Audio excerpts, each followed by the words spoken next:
Igreja cristocêntrica. Isso é um slogan? É algo que refere-se à nova tendência do marketing evangélico? Não nos basta ser reformados, protestantes, cristãos? Do que precisamos mais? O que significa ser uma igreja cristocêntrica? Até que ponto isto é opcional? Nós falaremos sobre esse assunto tão importante neste breve vídeo e eu convido você a nos acompanhar nessa reflexão.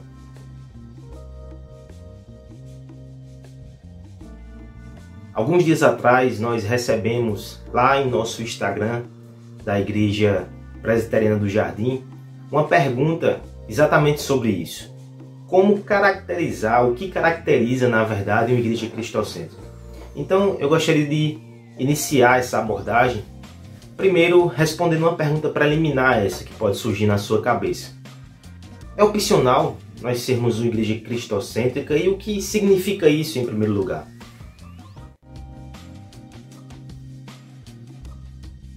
Eu creio que um texto que nos ajuda bastante nessa reflexão, na verdade uma série de textos, é exatamente aqueles que estão ali na etapa final do ministério de Cristo com os seus discípulos antes da crucificação.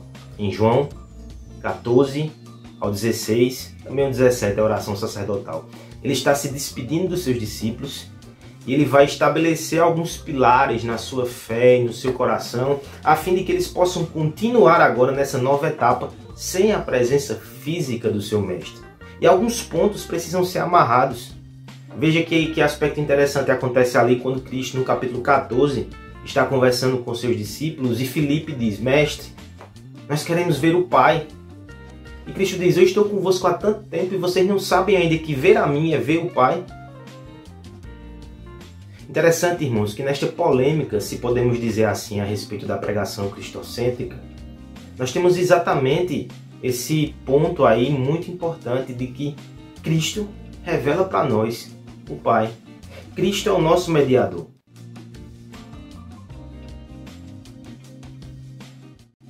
E Cristo, ele reflete a escolha da Trindade de como deve funcionar o meio de aproximar-se da divindade. Como assim? O Pai escolheu que Cristo fosse o meio pelo qual os pecadores se achegam a Ele. Cristo é a imagem perfeita do ser de Deus. Então, para conhecer o Deus invisível, nós olhamos para o Cristo que se fez homem. Para nos achegarmos a Deus como pecadores, nós precisamos da mediação de Cristo. Ou seja, tudo na vida cristã passa por Cristo. E aqueles que glorificam e exaltam a Cristo, glorificam e exaltam o Pai. Este é o meio que a Trindade escolheu que acontecesse a adoração, que acontecesse a vida cristã. Neste cenário, o Espírito Santo também entra. Veja que nesse texto também, particularmente em João 15, depois de Cristo falar que Ele é a videira e sem Ele nada podemos fazer,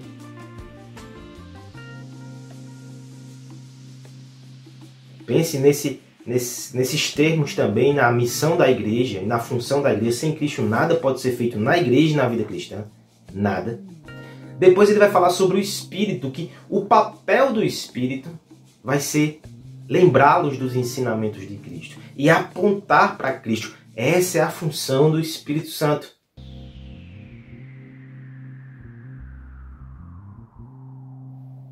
Nessa harmonia da Trindade, o Espírito também tem o seu ministério como um holofote. Algum teólogo já colocou assim no passado. Ele não lança luz sobre si próprio, ele lança luz sobre Cristo. Portanto, já partindo para uma aplicação, quando chegamos em uma igreja onde Cristo é estimado, pregado, adorado, proclamado, o Pai está sendo glorificado. E o Espírito está operando, porque Paulo vai dizer em Coríntios também que ninguém pode confessar o Filho se não for por obra do Espírito Santo. Esse é o seu ministério. A partir dessa perspectiva, que está inserida inclusive nas orientações finais de Cristo aos seus discípulos, veja como isso é sintomático, que está inserido naqueles textos que visam consolar o coração dos crentes. Nós não podemos ter uma igreja que esteja fora desse padrão. A igreja cristocêntrica, assim como a pregação cristocêntrica, ou as músicas cristocêntricas, elas são uma ênfase necessária em nosso tempo por alguns motivos. Existem igrejas hoje que infelizmente são antropocêntricas. Elas focam no homem, nas suas necessidades, nas suas ambições, nos seus desejos. Cristo é meramente o figurante. Neste cenário nós proclamamos: Cristo deve ser o centro. Até porque quanto mais o conhecemos, mais nossas necessidades são atendidas nele. Mas não só igrejas antropocêntricas, existem igrejas teocêntricas, genéricas. Preste atenção, isso é muito sério. Nós falamos sobre Deus de forma genérica. Nós apresentamos os mandamentos talvez de forma moralista. E nós dizemos que os homens devem cumprir essas regras para que Deus o abençoe. Que genérico, irmãos.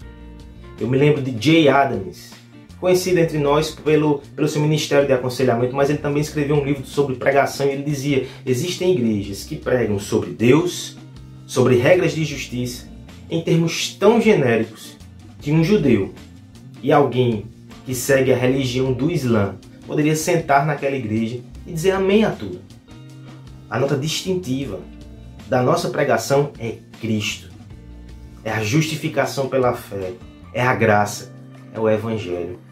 Então veja que uma igreja que trata genericamente sobre Deus e esse enfoque no Pai, mas sem amarrar tudo isso com a redenção em Cristo, ela também precisa ser relembrada que o Evangelho deve ser central em todos os momentos. Ela precisa ser relembrada da sua missão de ser uma igreja cristocêntrica. E por fim, veja o caso de igrejas. Alguns anos atrás, o movimento de renovação foi muito forte, né? E essas igrejas, elas enfocam o Espírito Santo, as manifestações do Espírito. No entanto, a manifestação do Espírito primordial, segundo as Escrituras, não é provocar sensações, arrepios e manifestações físicas. É nos convencer do pecado, da justiça e do juízo e nos levar prostrados aos pés de Cristo. Não são coisas espantosas, miraculosas, espetaculares aos olhos que vão indicar a presença do Espírito. Acima de tudo, uma igreja onde as pessoas amam a Cristo, anelam conhecer mais dele, parecer com ele e fazê-lo proclamado. Esta é a obra do Espírito. Então veja que no nosso cenário evangelical, muitas igrejas cristãs não são cristocêntricas. Algumas são antropocêntricas, outras são genericamente teocêntricas e algumas focam tanto no aspecto pneumatológico, ou seja, do Espírito Santo, mas com compreensão equivocada e passam ao largo da ênfase necessária na obra, na pessoa de Jesus Cristo. Dito tudo isto, a título de introdução, vamos agora ao coração da questão.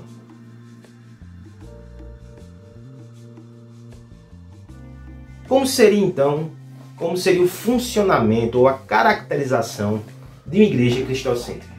Eu vou responder essa pergunta usando 3 tópicos, né?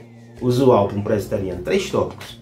A igreja cristocêntrica, em primeiro lugar, ela revela-se na sua missão.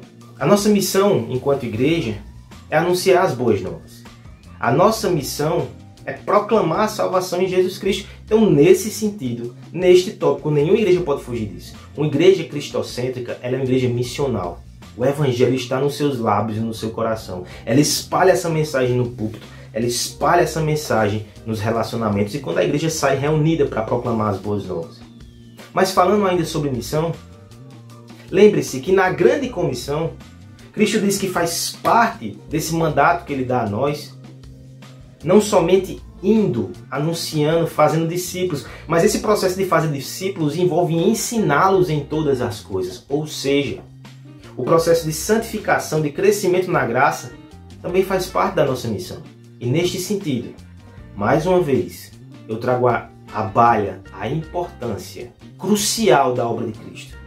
Porque é através dele, é através do Evangelho sendo proclamado vez após vez para o coração dos crentes, que eles vão sendo moldados à imagem de Cristo. Não é Paulo que vai dizer que a gente contempla a sua face e vai sendo transformado de glória em glória?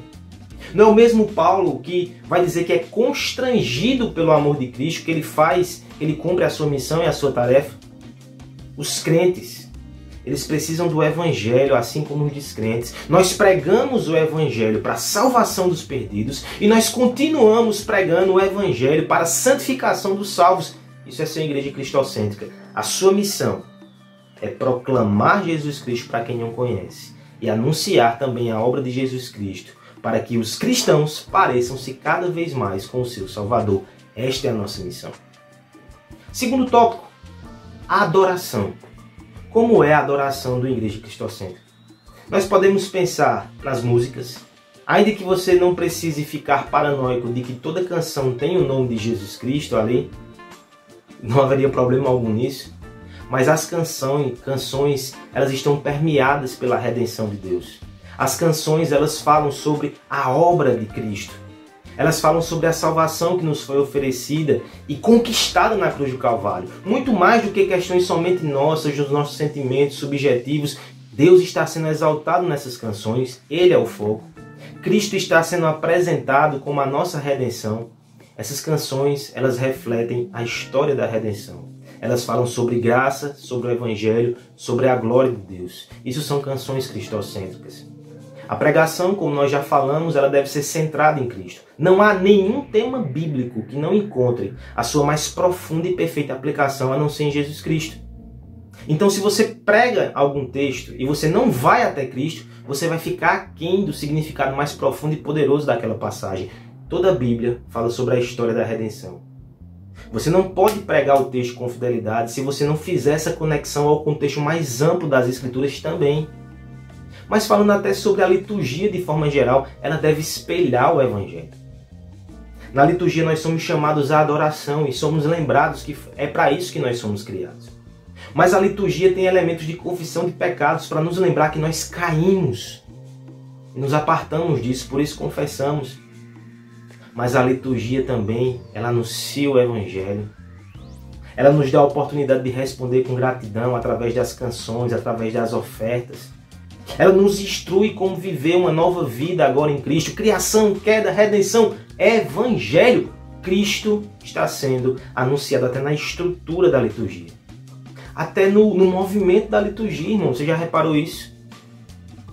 Lemos um texto, oramos em resposta e cantamos. Basicamente esse movimento se repete durante toda a liturgia. Isso é o Evangelho, não sou eu que busco a Deus. Ele fala comigo pela palavra e eu respondo. Nós só o amamos porque Ele nos amou primeiro. Nós só vamos até Cristo porque Ele veio até nós. Veja, a adoração da Igreja Cristocêntrica, ela tem o Evangelho adornando todas as suas engrenagens. E por fim, irmãos, para não nos alongarmos muito, missão, adoração e até organização da igreja. Como assim? Nós conhecemos ministérios que são centrados na figura de um homem personalista, forte, carismático. Mas uma igreja centrada no Evangelho tem líderes humildes e humilhados ao pé da cruz, que não têm problemas em confessar pecados, que podem confessar suas insuficiências, porque assim domesticam o seu coração e matam o orgulho e ensinam à igreja que só tem um líder perfeito, que é o Senhor Jesus Cristo. Uma igreja centrada no Evangelho, começando pela liderança, tem relações de cooperação, de sacrifício, de humildade. E isso espalha-se pelos ambientes da igreja. Os relacionamentos são moldados exatamente pelo amor que flui da cruz de Cristo. O orgulho sendo aniquilado de cima influencia as relações abaixo, porque são esses mestres que vão nos ensinar a ser como Cristo. Basicamente, isso é a igreja cristocêntrica. Ainda há muito a ser dito. Mas se esses pilares forem observados, eu creio que nós teremos igrejas vibrantes, que amam o Senhor Jesus e que amam fazê-lo conhecido a este mundo e também ao coração de todos os crentes. Deus abençoe e que o Senhor Jesus Cristo continue nos trazendo cada vez mais para perto dele, para a sua glória e para a nossa alegria.